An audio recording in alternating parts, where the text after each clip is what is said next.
Hello friend, नमस्कार। एक बार पुनः आपका हमारे चैनल ITI MCQ एक्सपर्ट में हार्दिक स्वागत है। साथियों, आज हम डिस्कस करेंगे इंफॉर्मेशन टेक्नोलॉजी, जिसे हम IT ट्रेड से भी नाम के जानते हैं।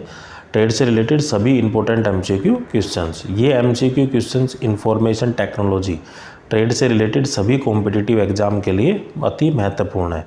चाहे आप इस ट्रेड से रिलेटेड किसी एंट्रेंस एग्ज़ाम या फिर कॉम्पिटिटिव एग्ज़ाम की तैयारी क्यों न कर रहे हो। MCQ क्वेश्चन सोल्व करने का मेन उद्देश्य यह होता है कि आपको यह आइडिया लग सके कि एग्ज़ाम में कैसे और किस तरीके से क्वेश्चन पूछे जाते हैं और इनके अकॉर्डिंग आप अपने एग्ज़ाम की तैयारी कर सकते हैं। और अगर आप इस ट्रेड से रिलेटेड किसी पोस्ट के इंटरव्यू की तैयारी कर रहे हैं तब भी यह MCQ क्वेश्चंस आपके लिए काफ़ी हेल्पफुल है, क्योंकि जब आप इंटरव्यू देने किसी कंपनी, किसी ऑर्गेनाइजेशन, किसी इंस्टीट्यूट या किसी फर्म के अंदर जाएंगे, तब इंटरव्यूअर आपसे इस ट्रेड से रिलेटेड टेक्निकल क्वेश्चन पूछेगा, तो ये MCQ क्वेश्चंस आपको इंटरव्यू देने में काफ़ी मदद करेंगे।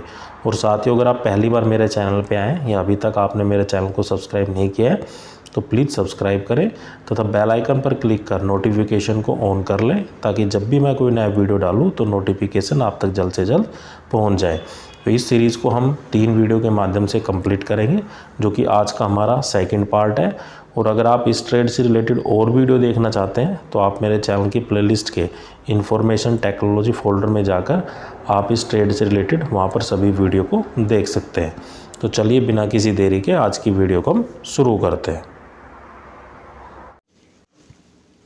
तो आज का हमारा फर्स्ट क्वेश्चन है, magnetism of a magnet can be destroy by. एक चुंबक के चुंबकत्व को हम किस प्रकार नष्ट कर सकते हैं।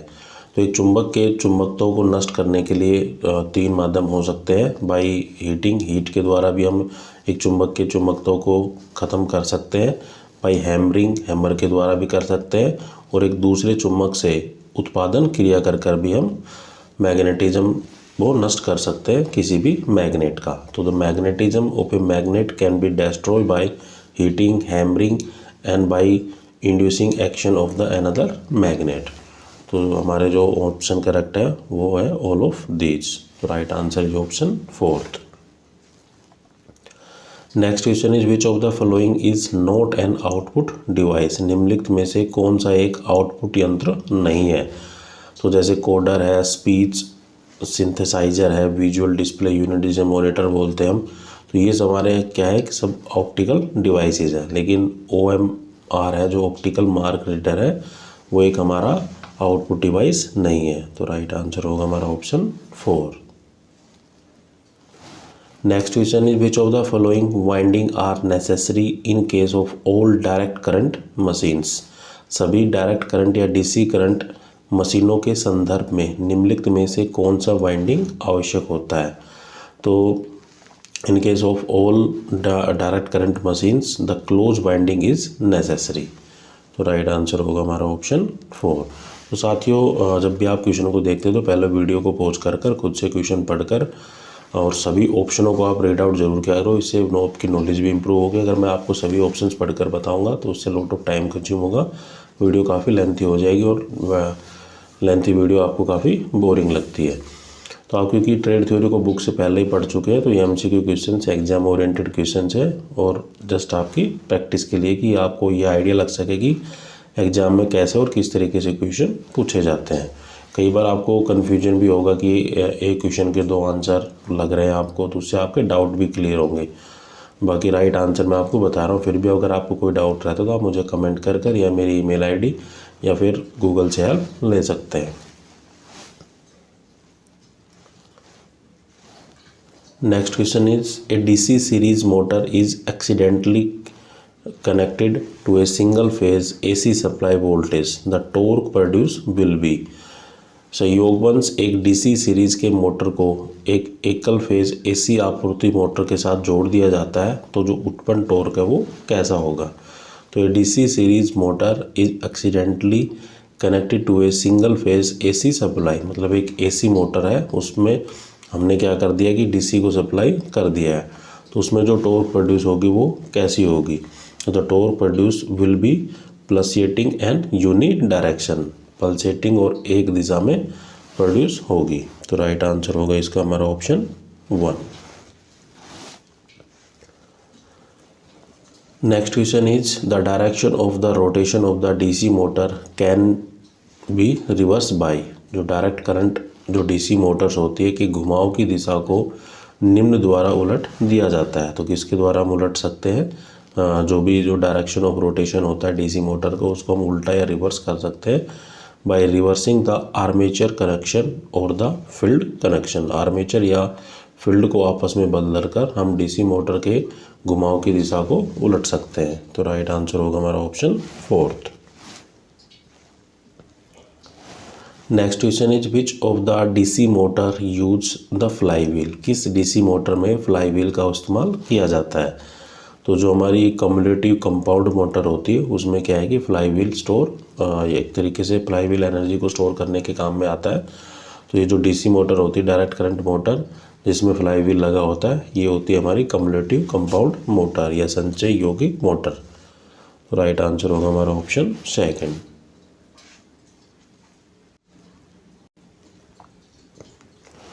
Next question is the frequency of A voltage at the secondary winding of the transformer is.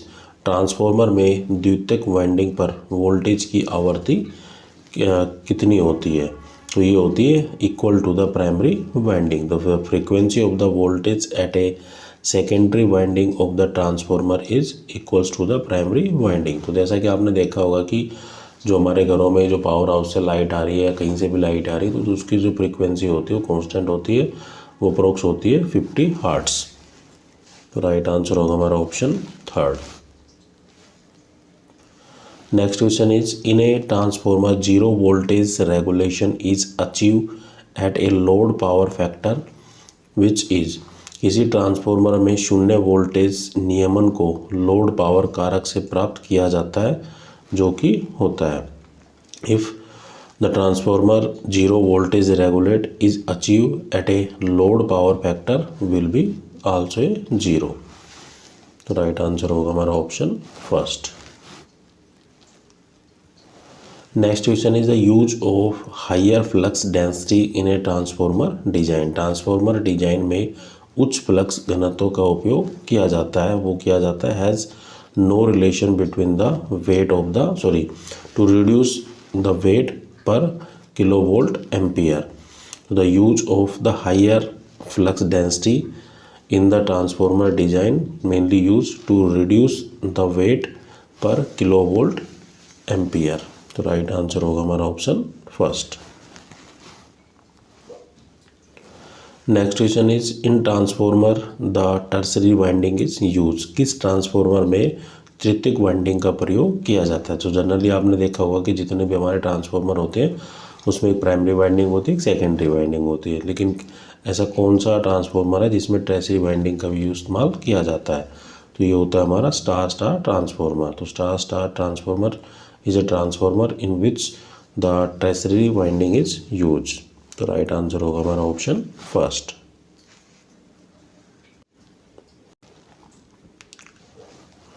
Next question is in an auto transformer the power is transferred through. एक स्वचालित ट्रांसफॉर्मर में ऊर्जा का जो अंतरण है वो किसके माध्यम से होता है? तो in auto transformer the power is transfer through the conduction process only and induction process only. केवल कंडक्शन प्रोसेस के द्वारा या फिर केवल इंडक्शन प्रक्रिया के द्वारा। तो जो हमारा राइट आंसर होगा वो होगा option both first and second. Next question is through which device the main components of a computer communicate with each other. किस उपकरण के माध्यम से कंप्यूटर के जो मुख्य संगठन होते हैं वो एक दूसरे के साथ संवाद प्रेषण करते हैं? तो मेनली जो कंपोनेंट होता है ये होता है हमारा कीबोर्ड। तो कीबोर्ड इज ए डिवाइस इन विच एक तरीके से हम कह सकते हैं कि मेन कंपोनेंट है कंप्यूटर का जो कि कम्युनिकेट करता है अदर डिवाइसेस के साथ। तो राइट आंसर होगा हमारा ऑप्शन 1।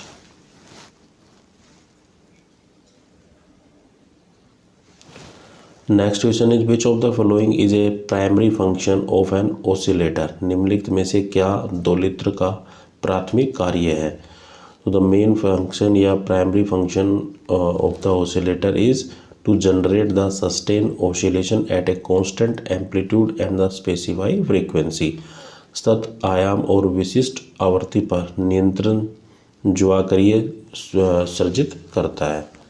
तो राइट आंसर होगा हमारा option third. Next question is a diode the PN junction has two terminal the P terminal is known as. एक डायोड पीएन जंक्शन में दो टर्मिनल होते हैं जिसमें जो पीएन टर्मिनल को जो पी जो हमारा टर्मिनल होता है उसको हम किस नाम से जानते हैं। तो P terminal is also known as anode. तो राइट आंसर होगा हमारा ऑप्शन फर्स्ट।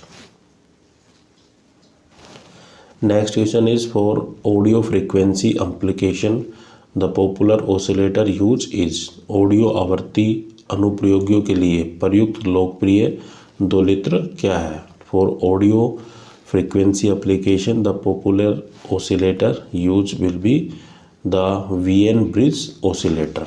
तो राइट आंसर होगा हमारा option first. Next question is how many entries will be in the truth table of 3 input NAND gate. 3 input वाले NAND gate के truth table में कितनी प्रविष्टियाँ होंगी।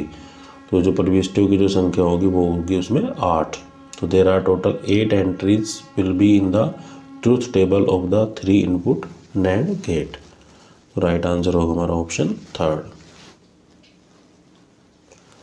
Next question is in modern days the computer will store the device possesses the maximum storage capacity. वर्तमान के कंप्यूटरों में किस संग्रह यंत्र में जो अधिकतम संग्रह क्षमता होती है। तो एक तरीके से जो ज़्यादा डाटा को स्टोर कर सके मैक्सिमम जो कैपेसिटी होती है अकॉर्डिंग टू द ऑप्शन वो होती है हमारी हार्ड डिस्क की। तो अगर आज हम मॉडर्न टाइम में बात करते हैं तो हार्ड डिस्क स्टोरेज डिवाइस होता है जिसके अंदर हम मैक्सिमम डेटा को स्टोर कर सकते हैं। तो राइट आंसर होगा हमारा option third. Next question is which of these set of logic gate are designated as a universal gate. Logic gate में से इनमें से कौन से गेट यूनिवर्सल गेट के रूप में नामित है। तो ये मोस्ट इंपॉर्टेंट क्वेश्चन है। तो ये पूछ रहा है कि किस लॉजिक गेट को हम यूनिवर्सल गेट भी कहते हैं। तो ये गेट होते हैं हमारे नोर एंड नैंड गेट। तो NOR and NAND gate are the universal gates. तो राइट आंसर होगा हमारा ऑप्शन फर्स्ट।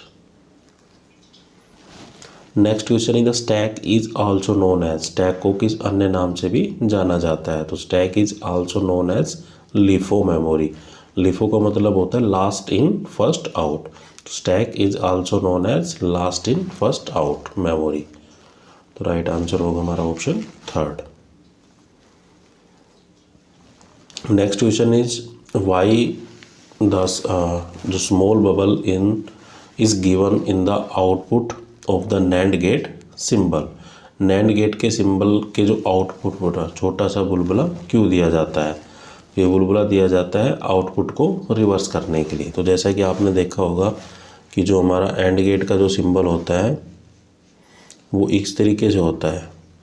तो इसके आगे जो बबल दिया जाता है ये जो बबल है तो ये किस लिए ज़्यादा दिया जाता है। वो एक तरीके से यहाँ तक तो जो सिंबल होता है वो एंड गेट का होता है और एंड गेट के आगे मतलब हमने नोट को भी लगा दिया। मतलब जो आउटपुट हमें मिल रही है उसको रिवर्स करता है। जैसे 0 है तो 1 कर देगा और 1 है तो 0 कर देगा। तो small bubble is given on the output of the NAND gate symbol will be the mainly use for output को रिवर्स करने के लिए इस्तेमाल किया जाता है। तो राइट आंसर होगा हमारा option second. Next question is which of the following memories need refresh. निम्नलिखित में से किन मेमोरीज को रिफ्रेश करने की आवश्यकता होती है। तो ये होती है हमारी D RAM dynamic random access memory requires the refresh. मतलब इस मेमोरी को हमें रिफ्रेश करने की आवश्यकता होती है। तो राइट आंसर होगा हमारा option second dynamic random access memory. Next question is the momentary change in output or in the stage of the flip flop is known as. Flip flop के आउटपुट स्थिति में क्षणिक परिवर्तन को किस नाम से जाना जाता है। तो the momentary change in the output or in the stage of the flip flop is known as the trigger. Right answer होगा हमारा option fourth. Next question is which of the following is not an example of the application software. निम्नलिखित में से क्या application software का एक उदाहरण नहीं है। तो एप्लीकेशन जो सॉफ्टवेयर होते हैं जैसे MS ऑफिस है, जिसमें Word, PowerPoint, Excel include होता है, पेंट है या मोजिला फायरबॉक्स है, तो ये सब क्या है, एक एप्लीकेशंस है। लेकिन जो लिनक्स है वो एक एप्लीकेशन सॉफ्टवेयर नहीं है। तो राइट आंसर होगा हमारा option 4। Next question is AM and FM are an example of which conversion. जो एक तरीके से AM का मतलब होता है हमारा एम्पलीट्यूड मॉड्यूलेशन और FM का मतलब होता है फ्रीक्वेंसी मॉड्यूलेशन। तो amplitude modulation and frequency modulation are the example of analog to digital conversion. जब भी हमें किसी सिग्नल को जो एक तरीके से एनालॉग टू एनालॉग, जो सिग्नल एनालॉग होते हैं उसी को एनालॉग में कन्वर्ट करता है। तो AM and FM are the example of analog to analog conversion. तो राइट आंसर होगा हमारा option 3। Next question is the gamma of the picture tube is. किसी पिक्चर ट्यूब का गामा कितना होता है? The gamma of the picture tube will be 2.2। तो right answer होगा हमारा ऑप्शन 4।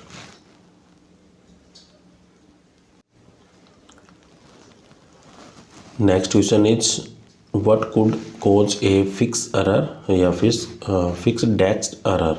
जो फिक्स डेक्स्ड पर जो एरर है वो कैसे उत्पन्न हो सकता है? तो जो फिक्स डेक्स्ड एरर जो उत्पन्न होता है उसका जो मेन कारण होता है वो होता है इनकरेक्ट CMOS सेटिंग। या CMOS से मतलब होता है जो कॉम्प्लीमेंट्री मेटल ऑक्साइड सेमीकंडक्टर। जो हमारा जो कॉम्प्लीमेंट्री मेटल ऑक्साइड की जो सेटिंग है वो अगर इनकरेक्ट हो जाती है तो डिस्क के अंदर क्या आता है, जो फिक्स एरर जनरेट हो जाता है। तो राइट आंसर होगा हमारा option 4। Next question is with respect to the network interface card the term 10/100 refer to. Network interface card के संबंध में 10/100 पद है वो क्या कहलाता है? तो ये कहलाता है मेगाबाइट पर सेकेंड। तो with respect to the network interface card the term 10/100 refers to megabyte per second। तो राइट आंसर होगा हमारा option 3। Next question is the which motherboard form factor use 120 pin connector. कौन से motherboard जो form factor 1 में 20 pin connector का इस्तेमाल करता है? तो ये जो कनेक्टर होता है ये होता है हमारा ATX।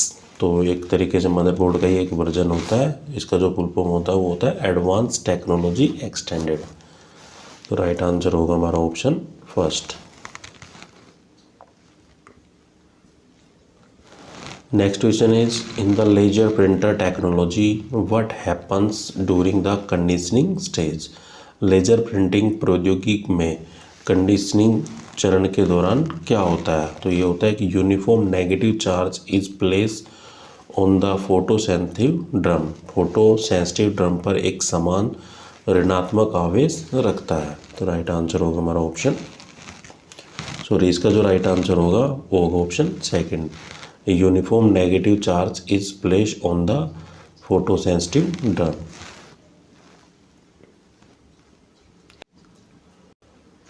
Next question is you have a PC with no video which of the following is list likely to be cause the problem. आपके पास एक PC है या पर्सनल कंप्यूटर है जिसमें वीडियो नहीं है, इनमें से कौन सा सबसे कम समस्या का कारण होगा?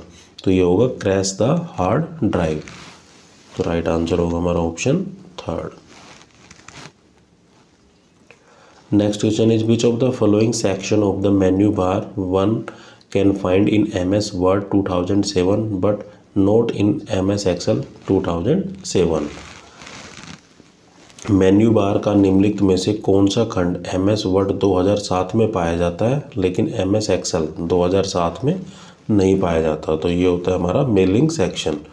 तो mailing section of the menu bar one can find in MS Word 2007 but not in MS Excel 2007।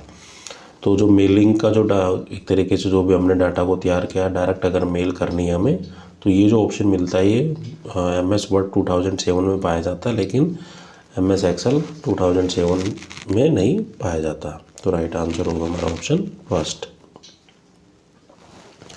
Next question is dash is a device that is use to segment network into the local area network segment. कौन एक ऐसा यंत्र है जो network को विभिन्न local area network खंडों में विभाजित कर देता है? तो ये होते हैं हमारे switches.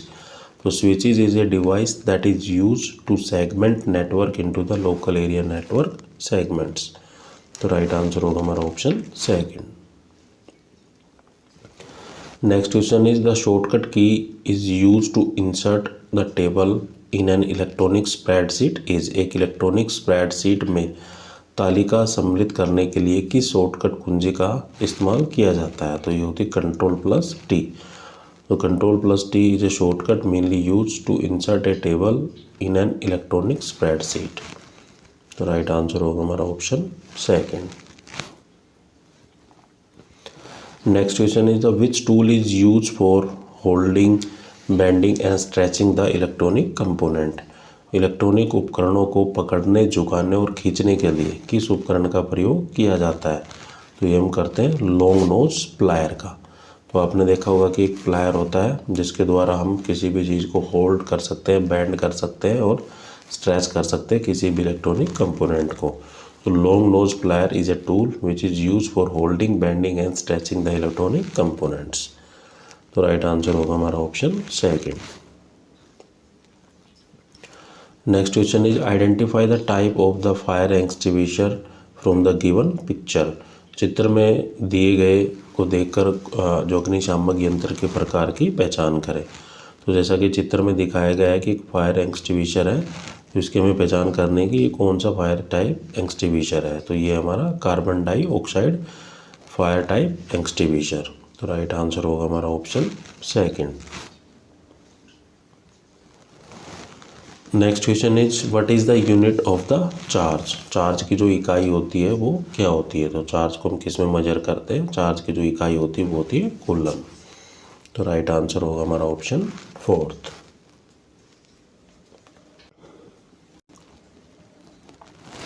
Next question is the which cell has the reversible chemical reaction. किस बैटरी में प्रत्यावर्ती रासायनिक प्रक्रिया होती है? तो ये होती है हमारी लीड एसिड बैटरी या लीड एसिड सेल के अंदर। तो lead acid cell has the reversible chemical reaction. तो राइट आंसर होगा हमारा option second. Next question is the value of the power factor for a purely inductive circuit is. एक विशुद्ध रूप से इंडक्टिव सर्किट के लिए पावर फैक्टर का जो मूल्य है वो कितना होता है? तो the value of the power factor for the purely inductive circuit will be 0। Right answer होगा हमारा option third. Next question is A 3 point starter is use for. 3 pin starter का उपयोग है वो किस में किया जाता है? तो ये 3 pin starter is mainly use in the DC shunt motor. जो डायरेक्ट करंट शंट मोटर होती है उसके अंदर हम 3 पॉइंट स्टार्टर का उपयोग करते हैं। तो राइट आंसर होगा हमारा option second. Next question is an ideal ammeter should have resistance. एक आइडियल या एक तरीके से आदर्श एमीटर होता है, जो उसका जो प्रतिरोध है वो कितना होना चाहिए? तो an ideal ammeter should have the 0 resistance. तो राइट आंसर होगा हमारा option first.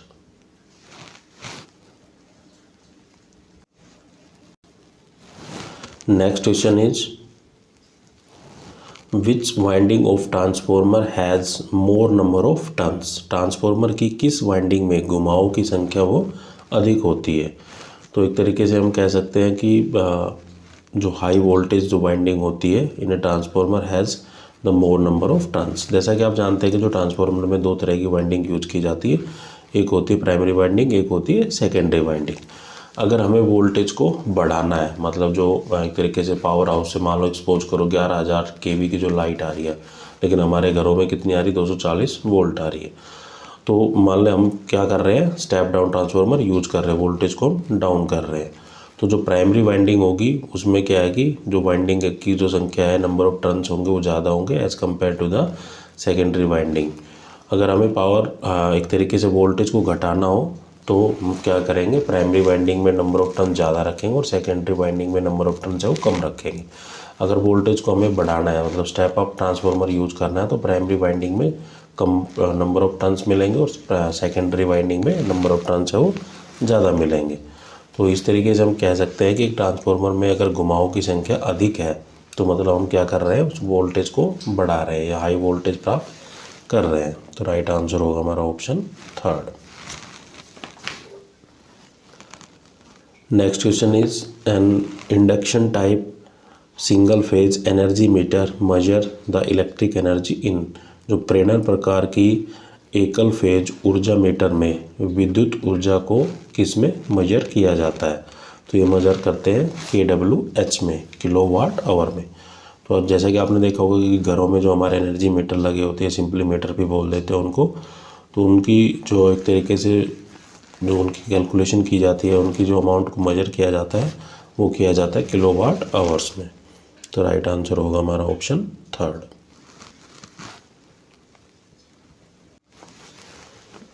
Next question is what type of material is obtained when an intrinsic semiconductor is doped with pentavalent impurities। जब एक आंतरिक अर्धचालक को 5 संयोजकता वाली अशुद्धता के साथ मिलाया जाता है तो किस प्रकार की सामग्री प्राप्त होती है। तो ये जो सामग्री प्राप्त होती है ये मिलती है हमें पी टाइप सेमीकंडक्टर। तो पी टाइप सेमीकंडक्टर इसे मतलब हमें मिलता है जब भी हम इंट्रिंसिक सेमीकंडक्टर के अंदर पेंटावेलेंट इम्प्योरिटी को जब हम ऐड करते हैं। तो राइट आंसर होगा हमारा option 2। Next question is what is the smallest and the largest font size available in the font size tool on the formatting tool bar. Formatting tool bar पर font size tool में उपलब्ध font का सबसे छोटा और सबसे बड़ा आकार कौन सा है। तो किसी भी फॉन्ट को अगर हमें छोटा करना है या बड़ा करना है तो उसका जो स्मॉलेस्ट और द लार्जेस्ट जो साइज़ है वो होता है, जो स्मॉलेस्ट साइज़ होता है वो होता है 8 और जो लार्जेस्ट जो साइज़ होता है वो होता है 72। तो राइट आंसर है हमारा option 2। Next question is which of the following is a valid for both PNP as well as NPN transistor. इनमें से कौन सा PNP और NPN दोनों ट्रांजिस्टर के लिए मान्य है। तो ये होता है हमारा जो emitter base junction is forward bias for active operation. जो एमीटर बेस जंक्शन है वो हमारा फॉरवर्ड बायस हो फॉर द एक्टिव ऑपरेशन के लिए। ये PNP और NPN दोनों के लिए ही सही है, ये मान्य है। तो राइट आंसर होगा हमारा option 2। Next question is a zener diode utilize the which characteristics for the voltage regulation. एक जेनर डायोड वोल्टेज नियंत्रण के लिए कौन सा गुण है वो उपयोग किया जाता है। तो zener diode utilize the reverse characteristics for the voltage regulation. एक जेनर डायोड वोल्टेज नियंत्रण के लिए रिवर्स या उत्क्रम गुण का उपयोग करता है। तो राइट आंसर होगा हमारा option 2। Next question is the leakage current in the common emitter arrangement is what dash that is common base arrangement.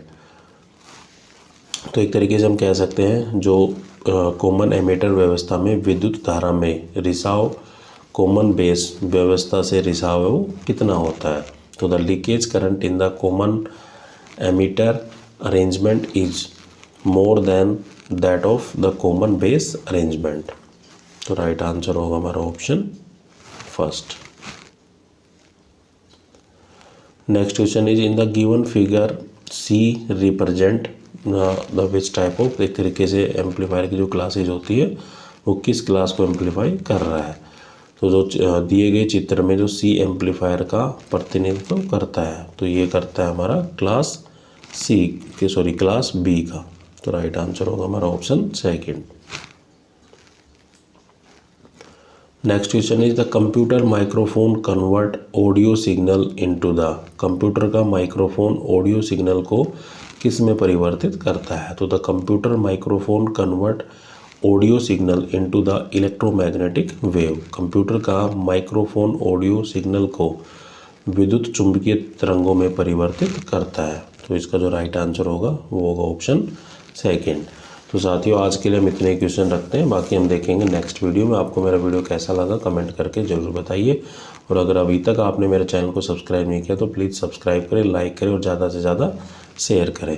अगर आपका कोई डाउट, कोई समस्या रहती तो आप मुझे कमेंट कर या मेरी email ID से आप मुझे कॉन्टैक्ट कर सकते हैं। Thank you. जय हिंद।